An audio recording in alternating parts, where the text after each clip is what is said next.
Hi hello అస్సలం వాలేకుమ్ welcome back to Masi Anjum cooking recipes. ఇది శనగబేళ్ళ కజ్జికాయలండి. ఇది ఎలా చేయాలో ప్రాసెస్ అనేది చూపిస్తాను. ఇదిగోండి మమ్మీ మార్నింగే శనగబేళ్ళ అనేది 2 kgs నానబెట్టేసింది. ఇప్పుడు కుక్ చేయడానికి స్టవ్ మీద పెట్టేశాము. ఇప్పుడు దీంట్లోకి నెక్స్ట్ స్టెప్ ఏదని ప్రిపేర్ చేస్తుంది. ఇదిగోండి పేపర్లో ఇలా బెల్లం అంతా చిన్న చిన్న ముక్కలుగా చేస్తుందండి గుండుతో. మనం ఒకవేళ గుండు లేకపోయినా సుత్తితో కూడా చేసుకోవచ్చు. ఇది కూడా 2 kgs అండి బెల్లం కూడా. ఇదిగోండి ఇలా, ఎందుకంటే మనం పప్పులో వేసినా కానీ ఇది ఈజీగా మెల్ట్ కాయిపోవాలి, అలా చేస్తుంది. అందుకే ఇదిగోండి ఈ నురుగు అనేది ఆల్మోస్ట్ కుక్ అయ్యకొచ్చింది. ఈ నురుగు అనేది మనం ముందునే తీసేసుకోవాలండి. ఇదిగోండి ఇలా మధ్య మధ్యలో నురుగు అనేది తీసేసుకోవాలి. ఇప్పుడు ఇది కుక్ అయిందా లేదా అనేది మమ్మీ చూపిస్తుంది చూడండి. ఇదిగోండి ఇంకొద్దిగా కుక్ కావాలి, ఇంకో 1 minute. అందుకే మమ్మీ ఇలా కలుపుతూ ఉంది. ఇదిగోండి ఇలా. ఇప్పుడు ఈ వాటర్ అనేది ఫిల్టర్ చేస్తుంది, ఎందుకంటే ఈ వాటర్ అనేది మనకి పూర్ణం చారం కోసం చేస్తుందండి. ఇదిగోండి ఇలా కింద బాండ్లు పెట్టుకొని వాటర్ అంతా ఇచ్చేస్తుంది. నెక్స్ట్ వీడియోలో నేను మీకు నెక్స్ట్ వీడియో పెడతానండి పూర్ణం చారుకి. ఇదిగోండి వాటర్ అనేది కొద్దిగా వాటర్ కూడా ఉండకూడదు. ఇదిగోండి ఇప్పుడు ఇది కుక్ ఎలా అయిందా లేదా అనేది చూపిస్తాను చూడండి. ఇదిగోండి ఇలా అంటానే కుక్ అయిపోయింది చూడండి. ఇలా అంటానే కుక్ అయినట్టు తెలిసిపోయింది. ఇప్పుడు ఇందులోకి మనం చిన్న చిన్న ముక్కలు చేసాం కదా, అది బెల్లం అనేది దీనిలోకి వేసుకొని స్విమ్లో పెట్టుకోవాలండి.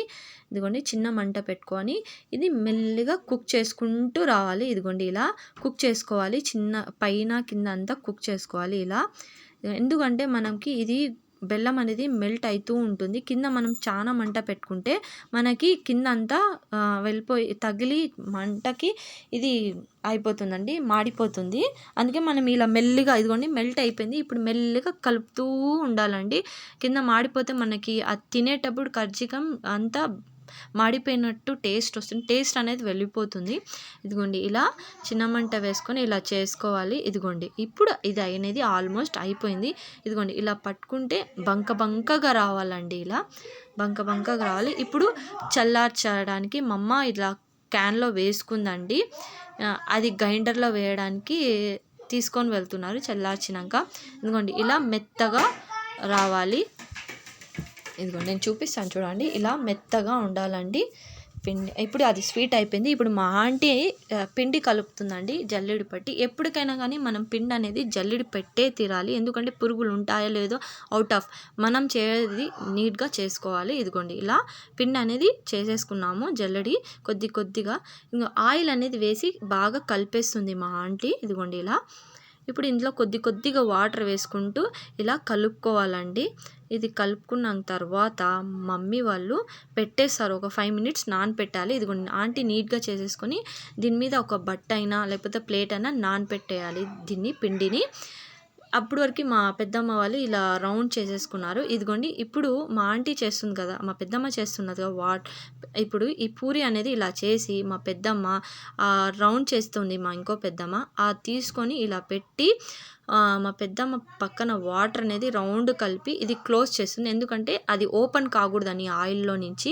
ఇలా పూరీలు చేసుకొని ఆయిల్ హీట్ అయిందా లేదని చూస్తున్నాను నేను.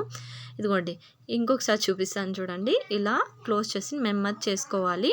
మా అత్తయ్య కూడా వచ్చేసింది చేయడానికి, మా అత్త. అందరూ ఇలా చేస్తున్నాం. మా పెద్దమ్మ అయితే వంట రూమ్లో కూర్చొని నేను చూడు నీట్గా చేస్తాను చూడు, స్టైల్గా పెడతాను అని చెప్పి మా పెద్దమ్మ అయితే ఇంకో సెకండ్ పెద్దమ్మ అయితే చేస్తున్నారు. ఇదిగోండి ఇది ఆయిల్ హీట్ అయ్యే వరకు అన్నీ సర్దుకుంటున్నారు, నీట్గా రెడీగా పెట్టుకుంటుంది మా పెద్దమ్మ. మా మమ్మీ అయితే చికెన్ చేస్తుంది. ఇదిగోండి చికెన్ ఫ్రై, అది కూడా నేను మీకు ఎప్పుడన్నా వీడియో పెడతాను. ఇదిగోండి వేడి అయిపోయింది. ఇదిగోండి నేను ఇంత స్టైల్గా పెడతాను చూడండి, స్టైల్గా వేస్తాను చూడండి. మా పెద్దమ్మ వేస్తుంది, ఒక 4 అంటే వేసేసింది. వేడిగా అంతా వేడి అయ్యాక ఆయిల్ అనేది వేయాలి. ఇలా రెడ్గా రావాలండి, స్విమ్లోనే పెట్టుకోవాలి. ఇదిగోండి ఇలా మా మమ్మీ అయితే చికెన్ ఫ్రై చేస్తుంది. ఇక్కడ మా పెద్దమ్మ, ఇంకో పెద్దమ్మ, మా ఆంటీ వాళ్ళంతా బిజీగా ఉన్నారు. ఇదిగోండి ఇది ఆల్మోస్ట్ అయిపోయింది. ఇప్పుడు ఇది తీస్తుంది చూడండి నీట్గా. కొద్దిగా కూడా ఓపెన్ కాలేదు చూడండి. అది వాటర్ వేసి మనం క్లోజ్ చేస్తే స్వీట్ అనేది ఓపెన్ కాకుండా క్లోజ్ అయిపోతుంది మనం వాటర్ వేస్తే. లేకపోతే ఇలా బయటకు వచ్చేసి ఆయిల్లో అంతా మనకి పైన పడడం ఛాన్సెస్ ఉన్నాయి. ఇదిగోండి డ్రైగా అయిపోవాలి ఆయిల్ అనేది. ఇదిగోండి ఇలా మా ఆంటీ అయితే ఇవి ఒక్కటి ఎందుకు చూపిస్తావు ఉండు ఇంకా నేను కొన్ని వేస్తాను అప్పుడు తీసు అని చెప్పి అన్నీ వేసి వీడియో పెట్టు అని చెప్పి చెప్పింది, తీయమనింది. అందుకే నేను ఓకే అని చెప్పి చూపిస్తున్నా. ఇదిగోండి ఈ పూరీలన్నీ అయిపోయాయి. మా ఇంట్లో అందరూ మా పెద్దమ్మ అందరూ వస్తే ఇన్ని చేస్తాము. మీరు ఇంకా నెక్స్ట్ వీడియోస్ కావాలంటే నా ఛానల్కి లైక్ చేయండి, షేర్ చేయండి, సబ్స్క్రైబ్ చేయండి అండ్ బెల్ ఐకాన్ కూడా క్లిక్ చేయండి. Bye, thank you.